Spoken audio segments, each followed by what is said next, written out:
오늘 말씀의 제목은 사울아 사울아라는 제목으로 하나님 말씀 보겠습니다.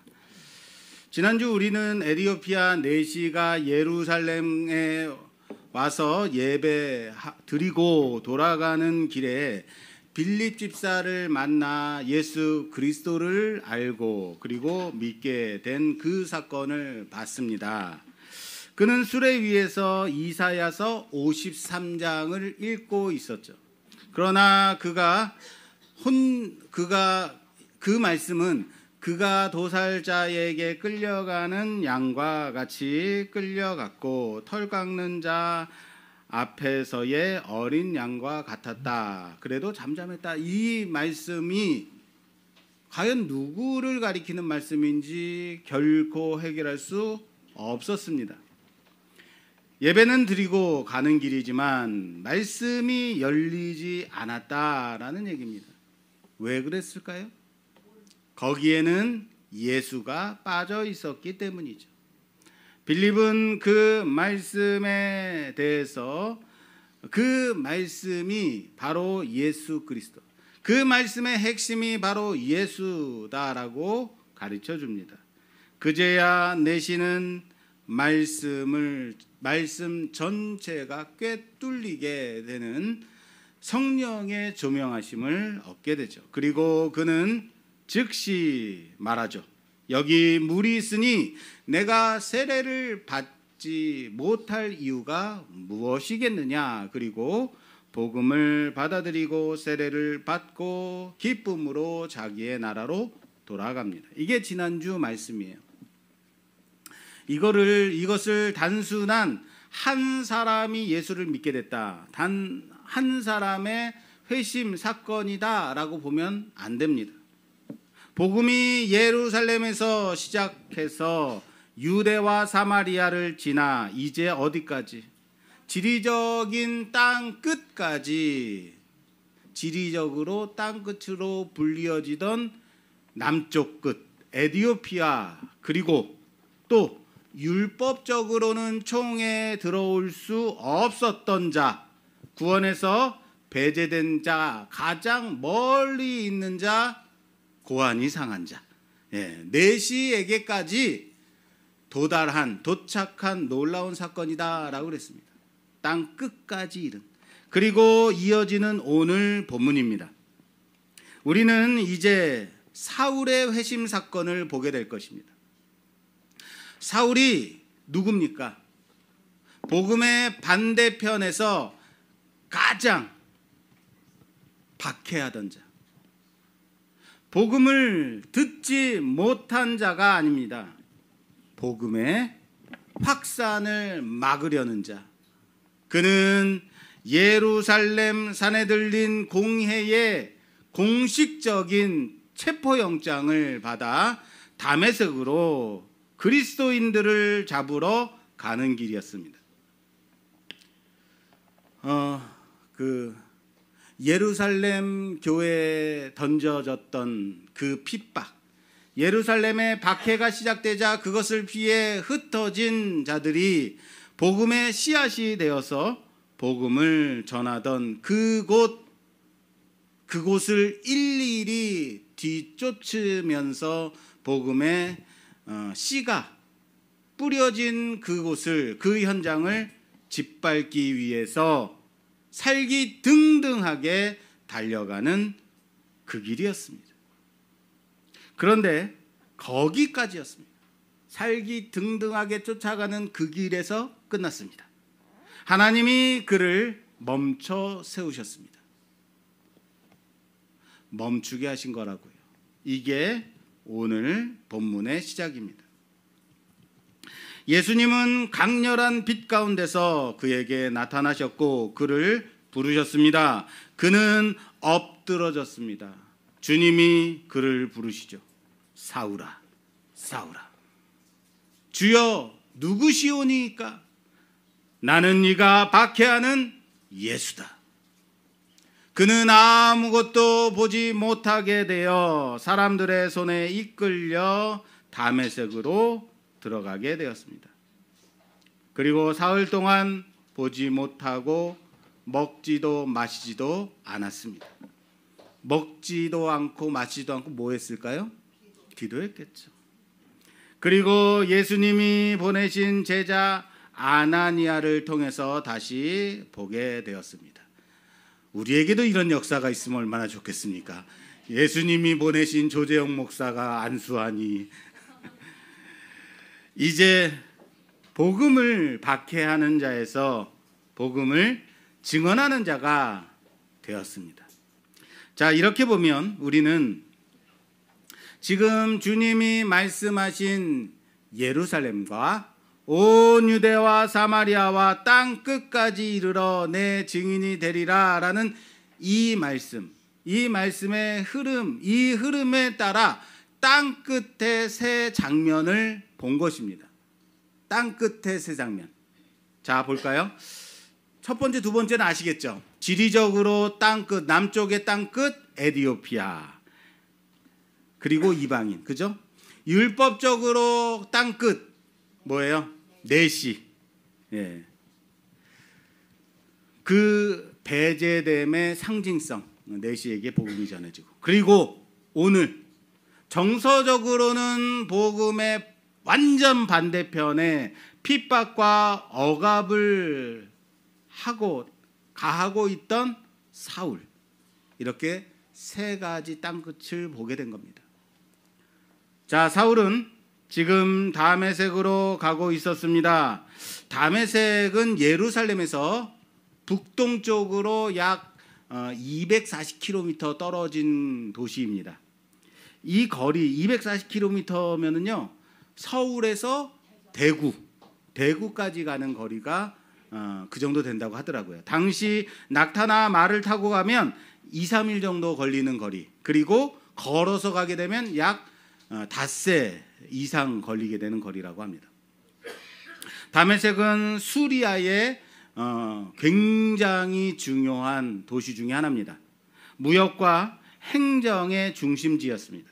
그리고 유대인 디아스포라 공동체가 크게 번성되어 있는 도시였습니다. 다시 말해서 디아스포라 유대인들이 그곳에 많이 있었다라는 얘기예요. 예루살렘 교회에 대한 박해가 퍼지게 되자 많은 그리스도인들이 그곳으로 흩어지게 된 것입니다. 그런데 지금 그 도시에 사울이 향하고 있었다. 왜 사울이 그곳을 가고 있었다고요? 그리스도인들을 붙잡아 압송하고자. 그리고 붙잡아 압송해서는 어떻게 하겠다는 거예요? 죽이겠다는 거죠. 그의 마음속에 가득한 것은 증오였습니다. 그래서 오늘 말씀은 사울이 주의 제단에 대하여 여전히 위협과 살기가 등등했다라고 표현하고 있습니다. 위협과 살기가 등등했다. 이것을 헬라어 원문으로 보게 되면 엠프네온 아페일레스 그리고 카이포뉴아라고 되어 있습니다. 이게 무슨 말이냐면요, 직역하게 되면 그는 위협과 살인으로 가득한 숨을 쉬고 있었다라는 얘기예요. 위협과 살인으로 가득한 숨. 여러분 이거 생각하시면 돼요. 술 마시는 사람, 술을 잔뜩 마시고 내쉬는 숨은 어떤 냄새가 나요? 그렇죠, 술 냄새가 나는 그거예요. 지금 그 안에 술이 가득하니까 내쉬고 들이쉬는 숨이 다 뭐예요? 술이에요. 마찬가지로 사울 안에는 무엇이 가득했다? 증오와 살기, 위협, 그것으로 가득해서 그가 들이쉬고 내쉬는 숨이 위협과 살기의 숨이었다라는 말씀입니다.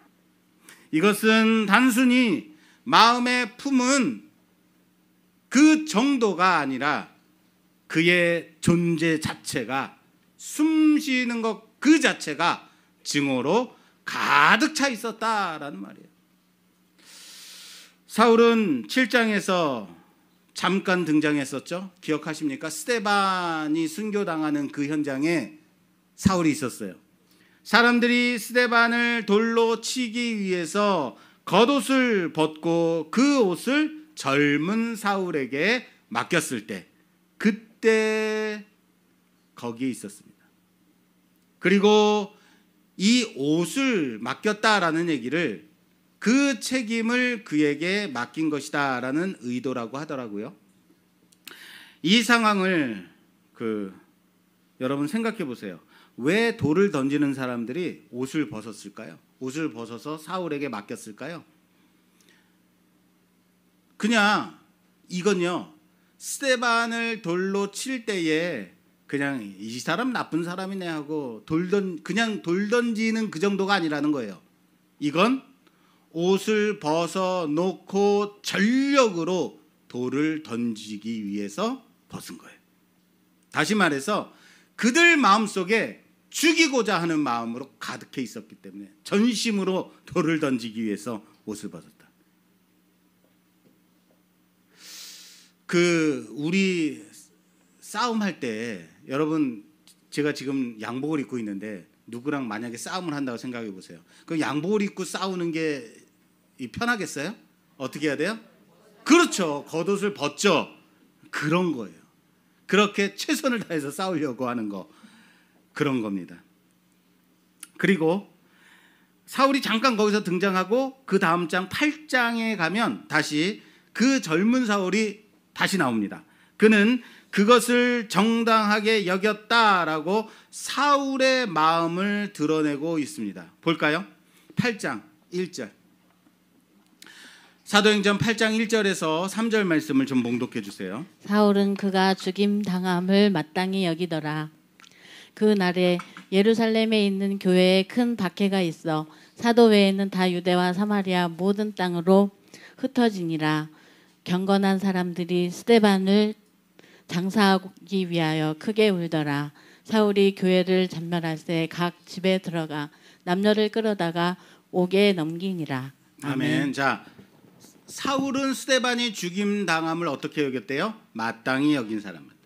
그리고 그 다음 절에는 경건한 사람들은 어떻게 했대요? 그의 죽임 당함을 슬퍼했다. 사울은 마땅히 여겼고 경건한 자들은 슬퍼했고, 다시 사울은 교회를 잔멸했다. 이거는 남은 불씨마저도 없애는 행위라고 그랬어요. 자, 이건 마치 사울이 교회를 박해하는 대표자처럼 지금 말씀되고 있죠. 사울은 암만 그래도 그래봤자 그는 아직은 젊은 사울에 불과한 거예요. 단지 그의 신념에 따라서 열심으로 행한 자일 뿐이죠.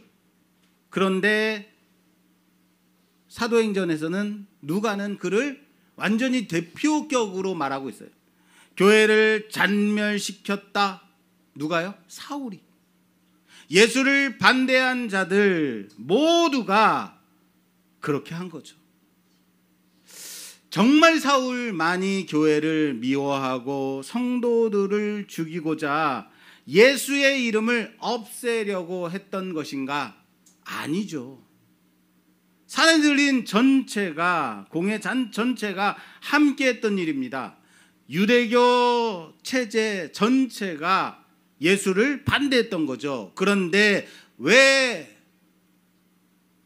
오늘 이 사도행전을 쓴 누가는 유독 이 사람 사울을 집중적으로 부각시켜서 사울이 교회를 잔멸한 것처럼, 사울이 그를 잡아 죽이려고 했던 것처럼 그들을, 이것은 마치 여러분 이렇게 생각하시면 돼요. 우리가 이완용 하면 뭐 어떻게 생각해요? 예, 매국노 그러죠. 예, 일본에게 나라를 넘겨준 나쁜 놈 이렇게 생각하죠. 그런데 여러분, 나라를 팔아 넘긴 게 과연 이완용 혼자였나요? 수많은 자들이 전심으로 협력했죠. 이런 데는 또 열심히 해요. 관료들, 당시의 관료들, 기업가들, 그리고 양반층, 그리고 친일파들이 가담해서 나라를 팔아넘긴 거죠. 그런데 오늘날 우리는 이완용, 이 한 사람의 이름으로 그 치욕을 기억하고 있는 거예요. 왜요? 그는 매국노의 상징이기 때문이죠. 그 한 사람 안에 그 시대의 배신과 욕망과 탐욕이 들어있기 때문, 그 이름으로. 그래서 우리는 그 이름을 말할 때마다 분노하게 되는 거죠. 그래서 우리 아들들의 이름을 이완용이라고 안 짓죠. 예. 사울이 그런 거예요. 예수를 미워하던 유대 체제, 그리고 복음을 없애고자 했던 그 광기, 그 모든 것을 누가는 한 사람, 바로 사울이라는 이름 안에 압축해서 보여주고 있는 겁니다. 왜 그렇게까지 누가가 표현하고 있을까? 사도행전에서 왜 그렇게까지 그리고 있을까? 그가 곧 복음의 사람이 될 것이기 때문이에요.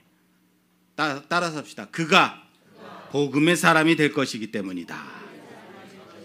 그렇습니다. 그는 곧 부름받을 자이기 때문입니다. 그가 곧 이방의 사도로 세움받을 사람이기 때문이에요. 그러니까 성경은 저자 누가를 통해서 그가 어떤 존재였는지를 가장 적나라하게 그 단적인 모습으로 드러내고 있는 것이다 라고 생각하시면 되겠어요. 그의 사울의 회심은 단순한 감정적 변화가 아닙니다. 정반대에 있던 사람이 복음의 중심으로 끌려 들어오게 되는 하나님의 전폭적인 은혜라는 사실을 믿으시길 바랍니다.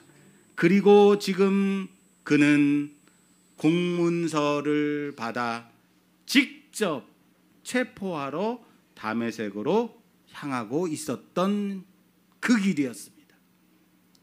거리만 해도 240km가 넘는 거리, 그 먼 거리, 누군가가 나한테 야 닷새 엿새 되는 거리 거기 좀 가서 내가 하는 이 심부름 좀 해라 해도 가기 싫어할 거예요. 그런데 자기가 직접적으로 공문서를 받아가지고 거길 가는 거예요. 잡으러. 사람을 죽이기 위해서 그 먼 거리를 기꺼이 걷는 사람, 복음이 뿌려진 그 현장을 짓밟기 위해서 그 먼 거리를 마다하지 않고 가는 사람, 그게 누구요? 사울입니다. 자기 열심에 빠져 있던 사울. 진짜 열심히 있는 사람이에요. 그때 예수님이 사울을 부르십니다. 사울아, 사울아. 이름을 몇 번 부르셨어요? 진짜 3번이에요? 사울아, 사울아 몇 번이에요? 2번 부르셨습니다. 성경을 보면 하나님이 이렇게 이름을 2번 부를 때가 종종 있습니다. 신학에서는 이것을 이중호칭 또는 영어로는 더블콜이라고 부릅니다. 이게 의미가 있는 거예요. 여러분, 아브라함아, 아브라함아가 아브라함아, 아브라함아라고 하나님이 부르셨을 때 뭐 했던 때였어요? 그렇죠. 이삭을 바치려고 하던 그때, 칼을 치켜들었을 때, 그것을 멈추게 하실 때 하나님은 그를 2번 부르셨습니다. 야곱아, 야곱아. 아마 그때는 이렇게 세게 부르시지 않고 아주 자애스럽게 야곱아, 야곱아 이렇게 부르셨을 것 같아요. 언제였냐면 애굽으로 내려가기 전에 두려움 속에 있던 야곱을 부르실 때, 그때도 하나님은 그렇게 부르셨습니다. 모세야, 모세야. 언제 부르셨어요? 떨기나무 불꽃 가운데서 하나님이 부르셨습니다. 어린 소년 사무엘에게 세미울, 세미울 하고 2번에 걸쳐 하나님의 음성을 듣게 하셨습니다. 부르셨을 때 그렇게 2번에 걸쳐서 부르셨습니다. 이름을 2번 부른다는 것은요, 그냥 급하게 큰 소리로 부르는 것이 아닙니다. 그건 깊은 감정이 담긴 부르심입니다. 결정적인 전환점을 알리는 신호입니다. 삶이 방향을 바꾸는 순간 하나님은 그 이름을 2번에 걸쳐서 부르십니다. 하나님의 부르심입니다. 사울도 그랬습니다. 그를 멈추시고 그리고 부르십니다. 사울아, 사울아. 그 음성 속에는 책망이 아닌 간절함이 있었습니다. 심판이 아닌 부르심이 담겨 있는 음성입니다. 그것이 사울을 붙드시는 하나님의 은혜, 거기에 있습니다. 그리고 사울은 무너집니다. 그 음성에. 그 자리에서 엎드려집니다. 그리고 묻습니다. 주여, 니시오니이까. 자, 이건 단순히 누구신데요? 라고 정보를 확인하기 위해서 이름을 묻는 것이 아닙니다. 이 헬라어 원문에서 직역하게 되면 당신은 누구십니까? 주님이라는 뜻이에요. 여기에는 2가지의 고백이 들어 있습니다. 그냥 묻는 게 아니라 고백이 들어 있는 거예요. 첫 번째, 지금 내가 누구 앞에 무릎 꿇고 있는가? 내가 무릎 꿇고 있는 그분은 누구신가? 또 하나, 2번째는 그분은 신적 임재 가운데 나를 부르시는 주님이시다라는 고백이에요. 다시 말해서 이 음성은 내가 무릎 꿇은 그분은 바로 누구다? 하나님이다라는 거예요. 사울은 바로 여기서 무너진 겁니다. 자기가 쌓아온 모든 확신이 무너지고 그 신념이 깨지고 방향이 완전히 바뀌어지게 되었습니다. 그의 입에서 처음으로 나온 말이 무엇이라고요? 주여, 누구십니까? 따라서 합시다. 주여, 누구시오니까.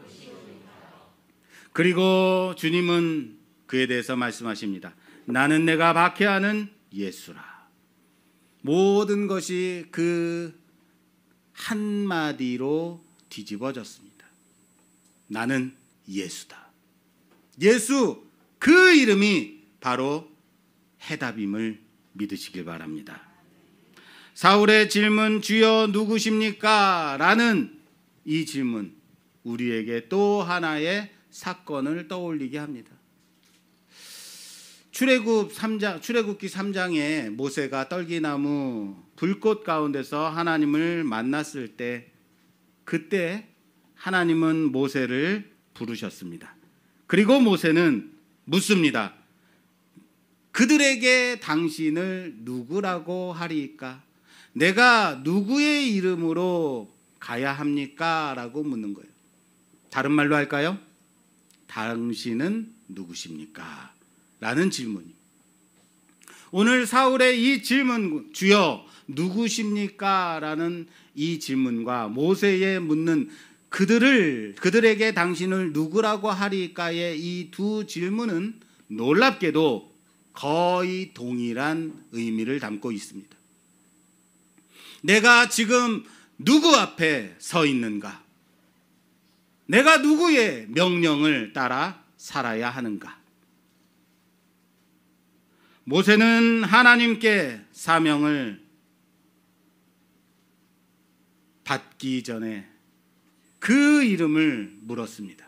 사울 또한 예수를 만나는 순간 그 이름을 묻고 있는 것입니다. 그리고 하나님은 모세에게 나는 스스로 있는 자니라 그렇게 대답하셨고, 예수님 또한 사울에게 나는 네가 박해하는 예수다 라고 대답하십니다. 바로 이겁니다.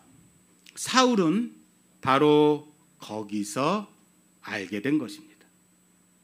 자신이 지금까지 없애려고 했던 그 이름, 그 이름이야말로 살아계신 하나님의 이름이다. 모세는 이스라엘을 구원하라라는 그 부르심을 받았고, 오늘 사울은 이제 복음을 전하라라는 그 부르심을 받는 것입니다. 이것을 우리는 사명이라고 합니다. 하나님을 만난 자는 반드시 이 질문 앞에 서야 합니다. 주여, 누구십니까? 자, 그렇다면 하나님은 왜 굳이 사울을 부르셨을까요? 아니, 왜 이 사람을 부르셔야만 했을까요?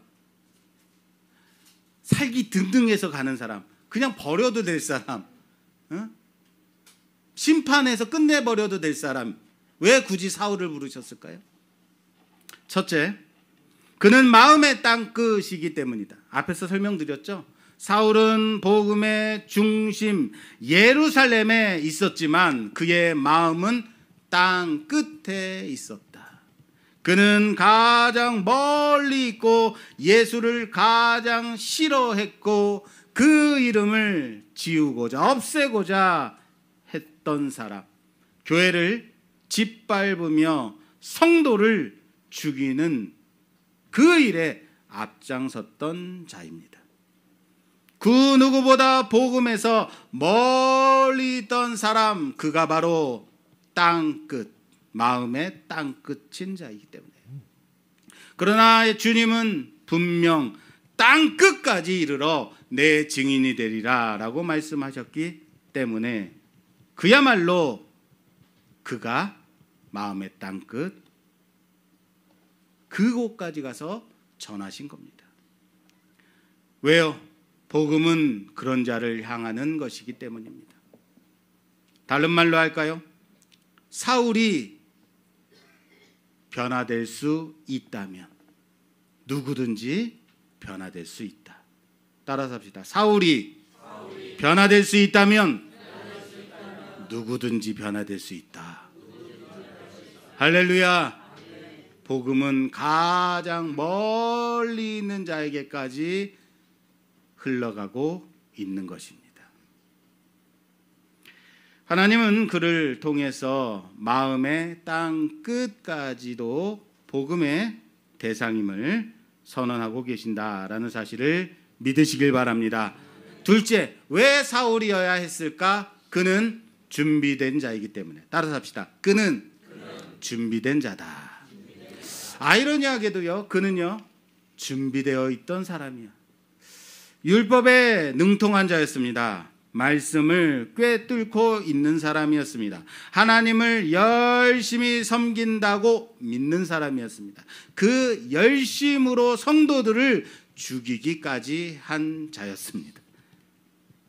무서운 열심이죠. 진짜 대단한 열심이죠.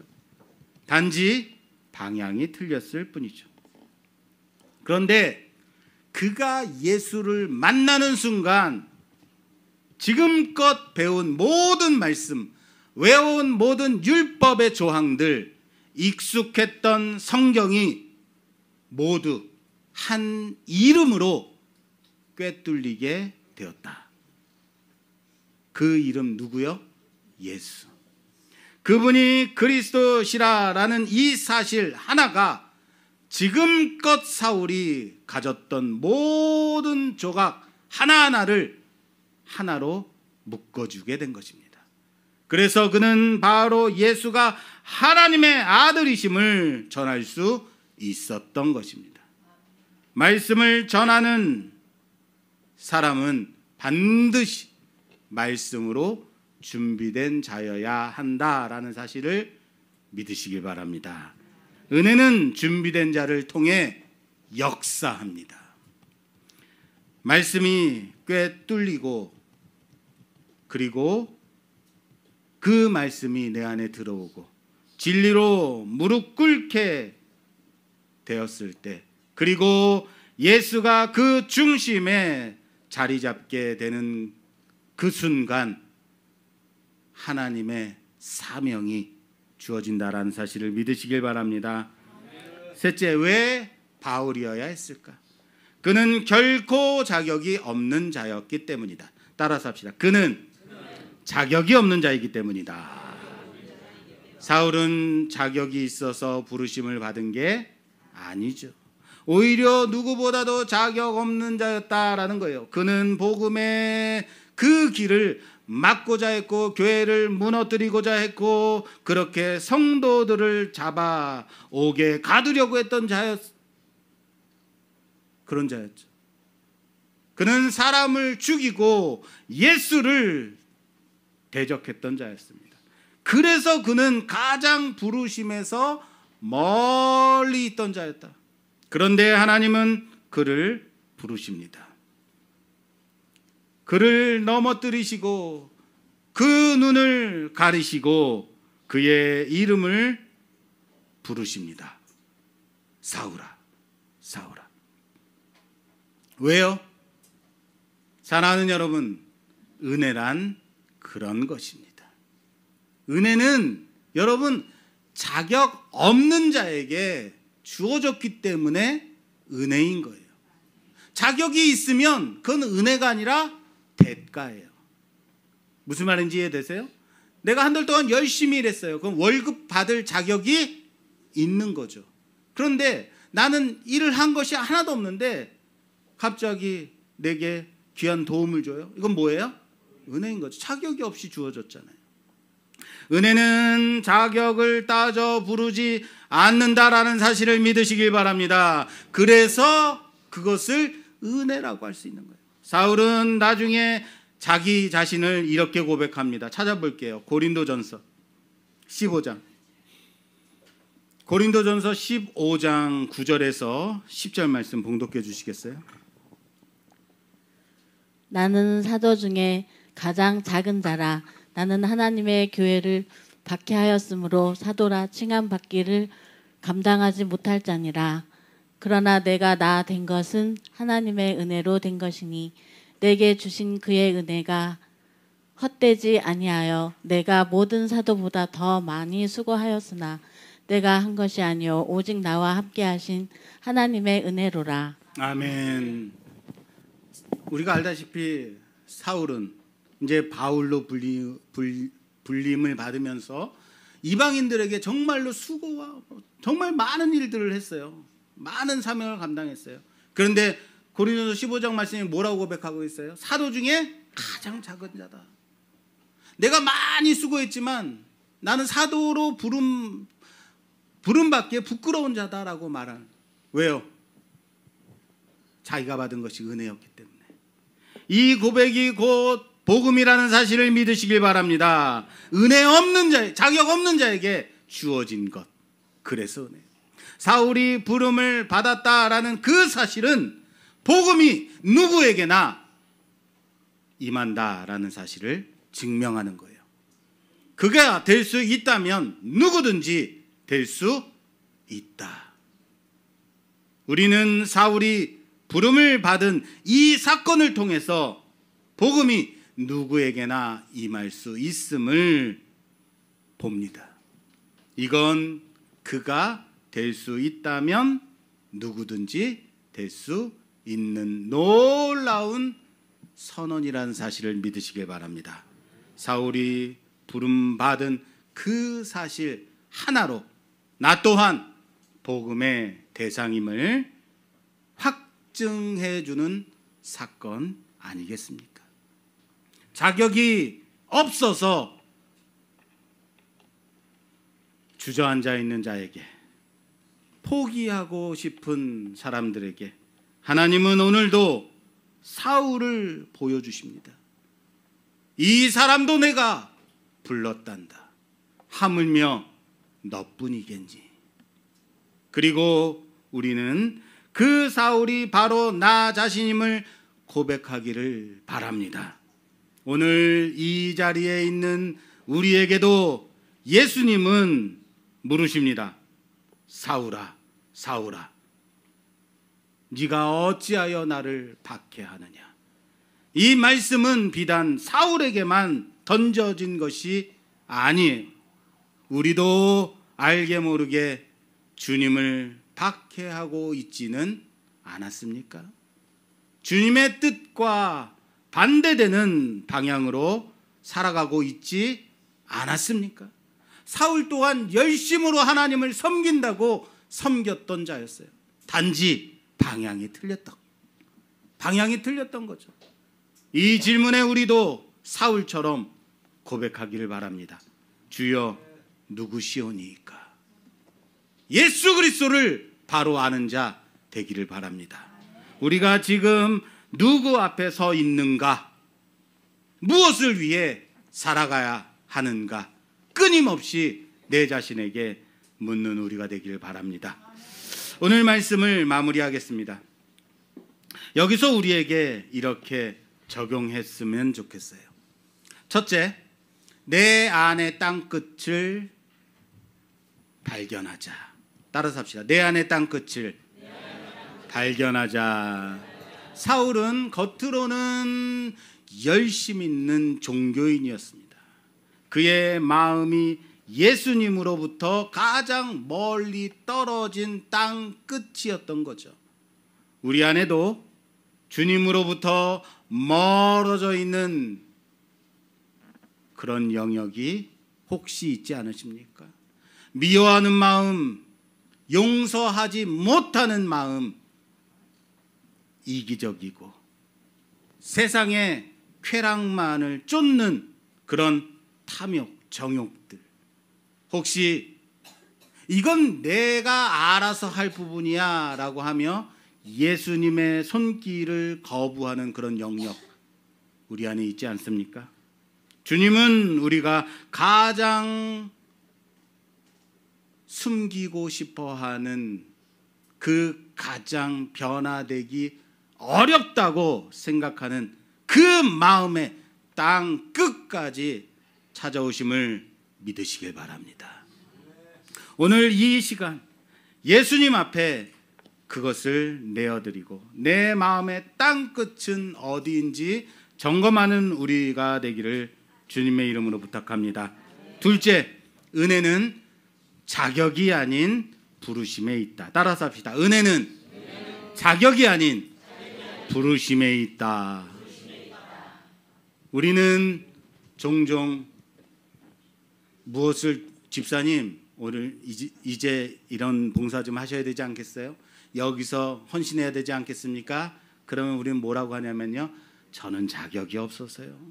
저는 능력이 없어서요.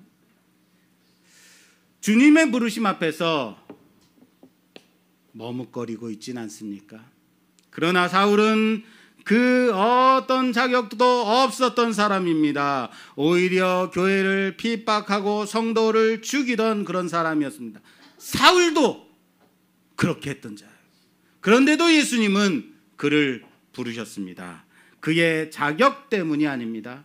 오직 예수님의 은혜와 계획 안에서 부르셨습니다. 최근 개봉했던 그 애니메이션 영화 중에 인사이드 아웃 2라는 영화가 있어요.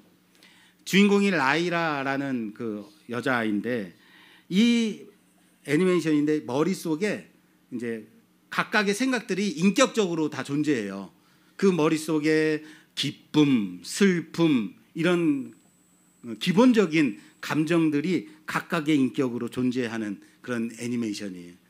그런데 그 안에 이제 라이라가 어린아이에서 좀 사춘기 소녀가 돼가지고 그래서 그 안에 어떤 마음들이 들기 시작했냐면 불안, 당황, 그리고 따분함, 그리고 부러움 이런 새로운 감정들이 등장하면서 이 소녀의 감정 속에 혼란이 막 야기돼요.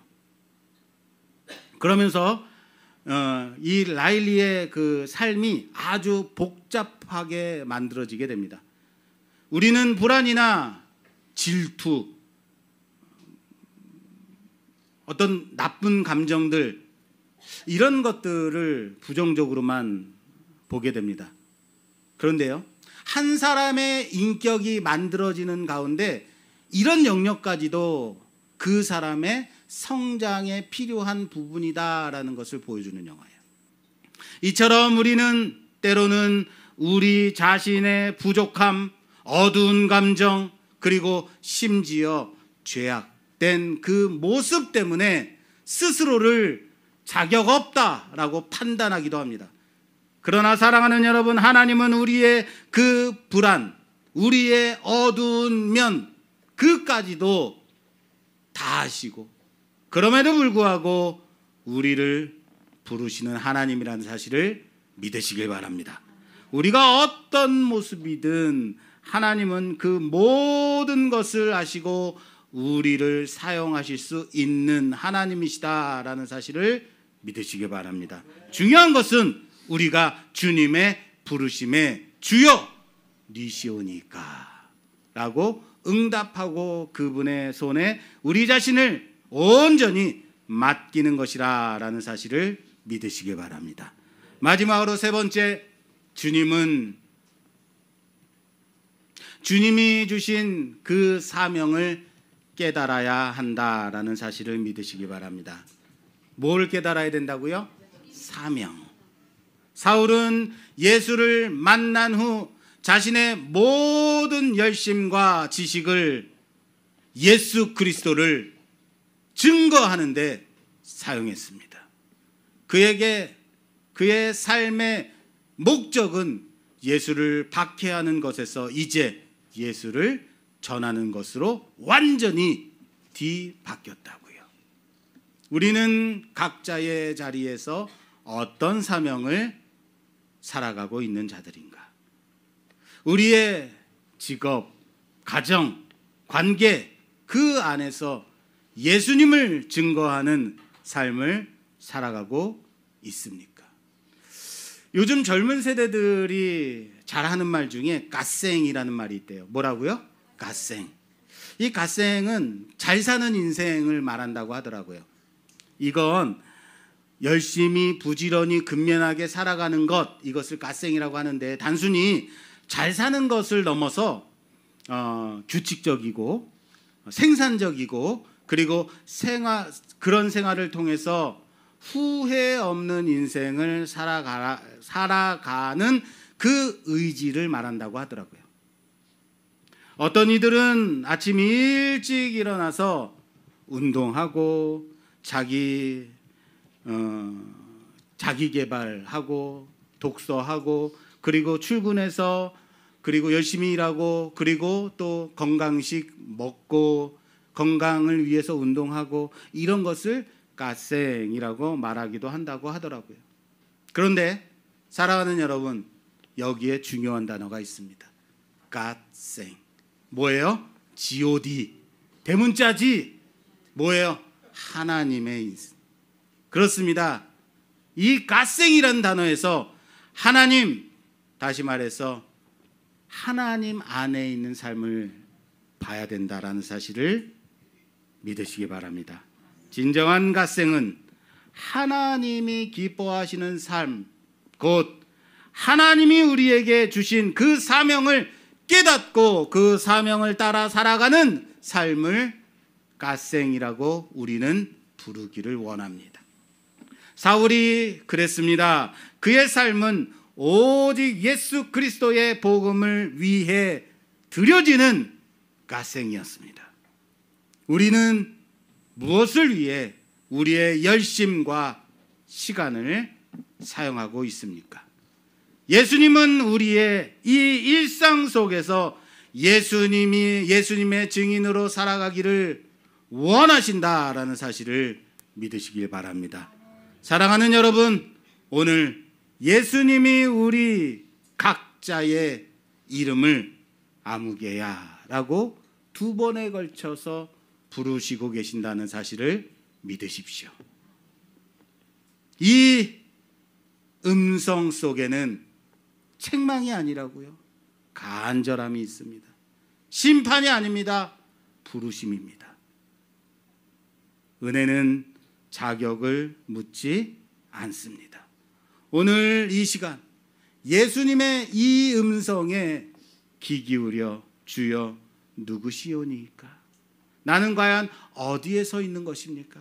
나는 누구 앞에 엎드려져 있고 나는 누구를 위해서 살아가는 자입니까? 나의 삶의 방향을 주님께 전환하고 예수님 주신 그 사명을 기쁨으로 감당하는 우리 모두가 되기를 주님의 이름으로 축원합니다.